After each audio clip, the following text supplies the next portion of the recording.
তাই ওকে ছেড়ে যান আপনি কিভাবে, মানে যাকে আমি ডিভোর্স দিয়ে আসছি তার কাছে আমি চলে যাবো, এতই হালকা মনে হয় আমাকে? আপনি তো আমাকে চিনেনই নাই।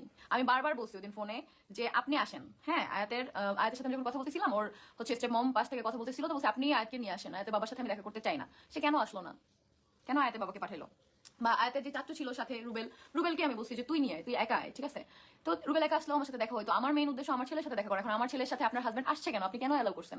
সেটা আপনাদের পার্সোনাল ব্যাপার, এটা নিয়ে আপনাদের সংসারে অশান্তি হবে না কি হবে? আমার ছেলেকে নিয়ে যে আসবে, আমার ছেলেকে যখন দেখবো তার সাথে তো আমার দেখা হবেই, এটাই নর্মাল। সো আপনার যদি এত ইনসিকিউর হন আপনার হাজবেন্ডকে নিয়ে, তাহলে আপনি কেন আপনার হাজবেন্ডকে আসতে দিচ্ছেন?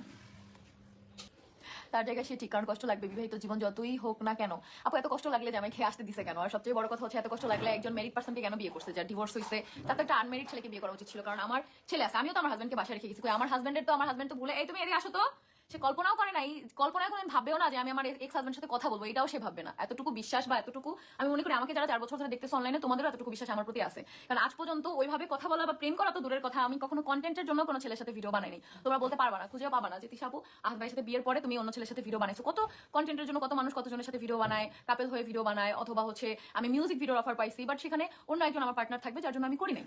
ভালো অ্যামাউন্টই অফার পাইছি, বাট করি না। দেখো আমি লম্বা, তো অনেক জায়গা থেকে অনেক কিছু অফার আসে, বাট আমি আমার হাজবেন্ড ছাড়া অন্য কারোর সাথে কল্পনাও করতে পারি না। সে আমার হাজবেন্ড বিশ্বাস করে শুধুমাত্র আমার ভাইয়ের সাথে, আমার ভাইয়ের বউর সাথে আমাকে ছেড়ে দিচ্ছে, সাথে কিন্তু আমার হাজবেন্ডের কোনো ভাইগনা বা কাউরে দিয়ে দেয়নি, এতটুকু বিশ্বাস আছে। তো সে কিভাবে 3 বছর ধরে তার হাজবেন্ডের সাথে সংসার করতেছে, এতটুকু বিশ্বাস তার নাই। স্বামী স্ত্রীর মধ্যে যখন একজন সন্তান থাকবে অবশ্যই তাদের মধ্যে কথা হবে। তাও তো আমি সবসময় আয়াতের সাথেই কথা বলি। আমার বিন্দু পরিমাণ ইন্টারেস্ট আয়াতের বাপের প্রতি যদি থাকতো তাহলে কি আমি ডিভোর্স দিয়ে চলে আসতাম না তো, তাহলে আমি তার সাথেই সংসার করতাম। আমি কি মানে আমি থাকতে কি আয়াতের বাবা আরেকজনকে বিয়ে করছে এই জন্য কি আমি চলে আসছি, নাকি সে আমাকে ছেড়ে দিছে? আমি তো তাকে ছেড়ে চলে আসছি। আর কেন চলে আসছি সেটা তোমরা সবাই জানো, যাকে ছেড়ে চলে আসছি সেও জানে, এটা তো প্রতিনিয়ত বলার কিছু নাই।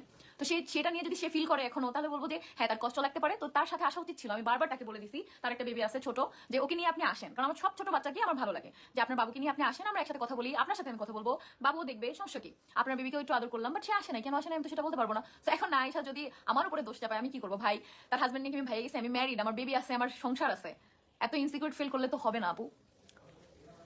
তারপরে এটা যার যার পয়েন্ট অফ ভিউ, কে কিভাবে দেখতেছে সেটা হচ্ছে যার যার ব্যাপার। আপু আমাকে জিজ্ঞেস করবে না আমি কেমন আছি? সঞ্জিদা হ্যাঁ জিজ্ঞেস করলাম, বলো তুমি কেমন আছো? আপু আয়াত যেন একটু হলেও বুঝতে পারে তুমি ওকে কত ভালোবাসো, নিজ থেকে যেন তোমার কাছে ফিরে আসে, দোয়া করি। আপু আয়াত জানে আমি ওকে কত ভালোবাসি, কারণ আমি ওর মা, সো এটা ওকে জানাতে হবে না। আর মা ছেলে, বাবা ছেলে, মা মেয়ে, বাবা মেয়ের সম্পর্ক এগুলো না এমন, এগুলো কি কেউ বুঝাতে পারে? আমার কি কেউ বুঝেছে আমার বাবা আমাকে ভালোবাসে? বা আমি তো ছোটবেলা থেকে আমার বাবাকে পাই নাই, তো এই জন্য কি আমার বড় হওয়ার পর কারো বলতে হয়েছে যে হ্যাঁ আমার বাবা ভালো, বা আমার বাবা এইটা, বা আমার বাবার প্রতি আমার দায়িত্ব আছে, বা কোনো কিছু, এটা আয়সা পড়ে, বুঝতে পারছো? রক্তের সম্পর্কে এগুলো শিখাতে হয় না। আপনার ছেলে মাশাল্লাহ, হ্যাঁ দোয়া করবেন। এটা আমাকে আমার হচ্ছে যত রিলেটিভস আছে সবাই বলে মাশাল্লাহ তোমার দুইটা বাবুই অনেক সুন্দর, হচ্ছে আলিশা এবং আয়াত দুইজনই মাশাল্লাহ। এটা আমার ফ্যামিলি, যারা আমার তরফের, আমার নানু বাড়ির ফ্যামিলি, আমার দাদু বাড়ির ফ্যামিলি সবাই বলে, তারা তো আমার দুইটা বাচ্চাই কাউন্ট করবে, এটাই নর্মাল, কারণ দুইজনই আমার। সো সবাই এটাই বলে যে তোমার আয়াতও সুন্দর মাশাল্লাহ, তোমার আলিশাও সুন্দর মাশাল্লাহ, এটা তোমাদের মতো সবাই আমাকে বলে। প্লিজ আপু, আচ্ছা শোনো এদিকে আসো। আমাকে একটা আপু বারবার কমেন্ট করছে আয়াতের যখন স্টেপ মম, সে নাকি খুব ভয় পাচ্ছে, মানে সে বলতেছে আমি নাকি তার সংসার ভেঙে দিছি, কারণ আয়াতের সাথে ওর বাবা আসছিল না সেই জন্য। তোমার কি একবার এরকম কিছু ফিল হয়েছে?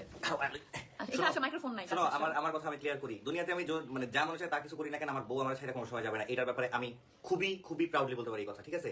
মানে মার্জিয়া তিশা জীবনেও যাবে না, জীবনেও না, কোনোদিন না। এটা আমার দৃঢ় বিশ্বাস, ঠিক আছে? আর এই দৃঢ় বিশ্বাস 100% সফল, এটা আমি জানি ভাই, আমার কনফিডেন্স আছে। সন্তানকে জানাতে হয় না তার মা তাকে ভালোবাসে, এটা আল্লাহ তরফ থেকে আসে, ঈশানী তুর্য, হ্যাঁ এটাই আপু, এটা রক্তের টান, এটা নারীর টান, এটা বুঝাইতে হয় না। এটা র্যান্ডম কোনো মানুষের সাথে কি দেখা করে একদিনেও এতটা ফ্রি হয়ে যাবে, তার হাতে খাবার খাবে? কখনই না, ও খুব খুঁতখুঁতে, ও জীবনেও সবার হাতে খাবে না বা সবার সাথে ফ্রি হবে না। আয়াতে অনুভূতিটা কিরকম ছিল আপু? ওর মুখ দেখে তোমার কি মনে হয়েছিল? আপু এটা কিভাবে বলবো বলো? প্রথমে অনেক বেশি হচ্ছে লজ্জা পাচ্ছিল, আর বারবার ওর হচ্ছে বাবার দিকে তাকাচ্ছিল যে ওর বাবা কি বলে। হ্যাঁ আমাদের তো অনেক ডিস্টেন্স ছিল, তো আমি তো নিয়ে আসছি ওকে আমার কাছে, তো বারবার হচ্ছে তাকাচ্ছিল যে ওর বাবা কি বলে, বা ওর বাবা কষ্ট পাচ্ছে কিনা। মানে এত বুদ্ধি মাশাআল্লাহ, দেখতেছে যে আমার সাথে বেশি ক্লোজ হলে ওর বাবা কষ্ট পাচ্ছে কিনা এটা বারবার দেখতেছে। পর ওর বাবা দূর থেকে ওকে ইশারা দিচ্ছে যে থাকো আমার কাছে, থাকো, আমি একটু পরে যাবো, সমস্যা নেই আমি আসি।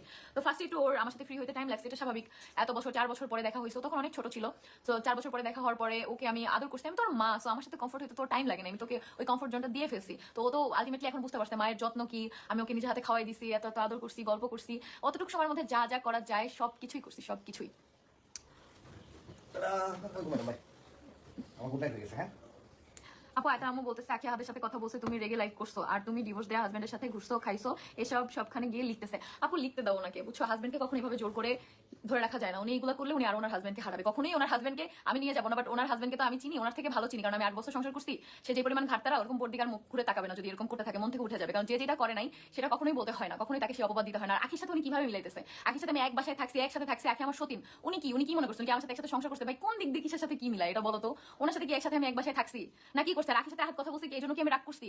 আমি রাগ করছি যে কথা বলে প্রতিনিয়ত, আহাদ আখির সাথে কথা বলে, তারপরে আহাদ আয়াসের খোঁজ নেয়, তারপরে আখি সিম্পেথি মার্কা পোস্ট দেয় যে আমার বাচ্চার বাবা লাগবে না। আমি সেখানে রাগ করছি যে তোদের দুজনের যদি গোপনে কথাই হয় তাহলে কেন তোরা এরকম সিম্পেথি মার্কা পোস্ট দিবি? কথা বলে দেখে আমি রাগ করি নাই, কারণ ওর যদি আয়াসের সাথে যোগাযোগ করতে হয় অবশ্যই ওর আখির সাথে কথা বলতে হবে। ওর যদি একসার সাথে যোগাযোগ করতে হয় একসার মার সাথে যোগাযোগ রাখতে হবে, ওর একসার খালার সাথে একসার নানির সাথে সবার সাথে যোগাযোগ রাখতে হবে। একসার নানির সাথে প্রতিনিয়ত ওর কথা হয়, হচ্ছে তোমাদের ভাইয়ের প্রতিনিয়ত, কারণ আকসার তো ছোট, তো সারাদিন ফোন নিয়ে বসে থাকে না, সেটা কথা বলতেই হবে। তারপর যখন আকসাকে নিয়ে আসছে, কে নিয়ে আসছে? আকসার নানি নিয়ে আসছে, আকসার মামা আসছে, সো দেখা হয়েছে না? হবেই তো। আর আকসার মা যদি বাংলাদেশে থাকতো অবশ্যই আকসার মা আকসাকে নিয়ে আসতো, দেখা করতো। সো তার মানে কি তারা সংসার করতেছে? আমি একবারও বলছি উনি মানে আমার জায়গায় নিজেকে কিভাবে বসাইতেছে আমি বুঝতেছি না। উনি কি মানে কল্পনা করতেছে যে উনি আর আমি হয়তো বা একসাথে সংসার করছি, এরকম কিছু ফ্রাস্ট্রেশনে আসছে খুব বেশি, আমি বুঝতেছি না। আয়াতের বাবার সাথে কথা হয়েছে না? আয়াতের বাবার সাথে আমার কখনোই কথা হয় না, আমি কখনোই কথা বলি না। আমি সবসময় আয়াতই কল দিই, কারণ আয়াতের আলাদা নাম্বার আছে, ওর ফোন আছে, আমি কিনে দিছি, সেখানে কথা বলি। এবং এরপরে যদি আমার প্রয়োজন হয় সেক্ষেত্রে আমি আয়াতের চাচুর সাথে কথা বলি। আয়াতের বর্তমানে হচ্ছে চাচু আছে রুবেল, ওর সাথে কথা বলি। আয়াতের চাচা আছে, তার সাথে কথা বলি। আয়াতের গ্রামের অনেক মানুষ আছে ভাই, কারোর সাথে আমার যুদ্ধের সম্পর্ক না। আমি সবার সাথে কথা বলি, সবার সাথে কথা বলে আমি আমার সন্তানের খোঁজ নেই সবসময় প্রতিনিয়ত। আমি হয়তো ভাই কথাগুলো বলতাম না কখনো, বাট কমেন্টের এখতিয়ার এগুলো চলে আসে, যার জন্য আমি বলি। বাট আমি নাম বলবো না, বাট ওই গ্রামের অধিকাংশ মানুষের সাথে আমার কথা হয়, আমি আমার সন্তানের খোঁজ নেই। আমার সন্তান যে মাদ্রাসায় পড়ে সেখানে আশেপাশে মানুষের সাথে আমার কথা হয়। সো আমি সবই প্রতিনিয়ত খোঁজ নেই, ও মাদ্রাসায় কিভাবে যাচ্ছে, কি করতেছে, ওকে ফার্স্টে স্কুলে দিছে, বাট ও নিজে থেকে মাদ্রাসায় ভর্তি হয়েছে, সবকিছুই আমি জানি। তার জন্য আয়াতের বাবার সাথে আমার কথা বলতে হয় না। এখানে আয়াতের বাবা আমার ভাই, তার প্রতি যদি আমার এত মায়া দুর্বলতা এত কিছু থাকতো আমি কেন তাকে ডিভোর্স দিলাম? সে তো আমাকে অনেকবার ফিরিয়ে নিতে চাইছে, আমার তখন বিয়ে হয় নাই, আমি তো যাই নাই, এটা বুঝতে হবে। আর না হলে এই যে তোমাদের ভাই এতবার কষ্ট দিছে তখন তো সে বিয়ে করে নাই, আমি তো তাহলে তার কাছে চলে যেতাম। ভাই আমি তো তার সাথে কথাও বলি না, মানে বুঝি না আমি মানুষের কিভাবে এটা হয়। তুমি সুন্দর দেখে উনি ইনসিকিউর ফিল করতেছে মেবি, আমি জানি না কেন করতেছে, বাট তাকে আমি বলবো, সে হয়তো আমার লাইভও দেখে দেখতেছে বা কিছু, যে এরকম কোনো কিছুই হওয়ার আপনার দরকার নাই। শুধু শুধু এটা নিয়ে সংসারে অশান্তি করে আপনার হাজবেন্ডের সাথে আপনি দূরত্ব বাড়ান না। আপনিও জানেন আপনার হাজবেন্ড অনেক তেরায়, তেরো সম্পর্ক দূরত্ব বাড়বে, এমন কিছুই নাই। আমি মইরা গেলেও জীবনেও যেখান আমি ত্যাগ করে আসছি ওই জায়গায় আমি যাবো না। তাহলে আপনি আসার আগে আমি চলে যেতাম। অনেকবার আয়তের বাবা আমার যাইতে বলছে যে আয়তের জন্য বাবা মা দুজনই দরকার, তুমি চলে আসো, আমি যাইনি, আমি কখনো যাবো না। আপনি যদি এখন নাও আসতেন তার জীবনে, সে সারা জীবন চিরকুমার থাকতো, তারপরও আমি যাইতাম না, সেটা বুঝতে হবে। আর তার আম্মু ভাবছে পুরাতন প্রেম, প্রেম কখনো ছিলই না, প্রেম থাকলে না পুরাতন প্রেম লাড়া দিবে ভাই। আপু তোমার সাথে কথা বলার আপু তুমি অনেক জলদি মানুষকে আপন করো, তুমি আয়াতের মায়ের প্রশংসা করে ফেলছো আগে আগে, অথচ সে তোমার বদনাম করতেই ব্যস্ত। আপু কিছু মানুষ থাকবেই যাদের চলতেই হবে তোমার বদনাম করে, এটাই স্বাভাবিক। তো যে যেমন স্বভাবের সে তো তেমনই হবে। সে অনেক কিছু বলে, তার বাচ্চারা মাদ্রাসায় পড়ে, সাথে সে আমার ছেলেকেও মাদ্রাসায় দিচ্ছে, নিজেও পর্দা করে, বাট সবসময় একজন মানুষের গিবত করতে থাকে। আমি জানি না কোন ইসলামে এটা শিখাইছে যে তুমি পর্দা করে অন্য একজনের সমালোচনা করো। সে কখনো আমাকে চিনে না, জানে না, দেখে নাই। আমি যেখানে 8 বছর সংসার করে আসছি, সে মাত্র 3 বছর হয়েছে কিনা আমি জানি না ওখানে সংসার করতেছে। হ্যাঁ, তো তার মধ্যে সে আমাকে কখনো দেখেও নাই, তার কিভাবে রাইটস আছে আমাকে নিয়ে কথা বলার বলো?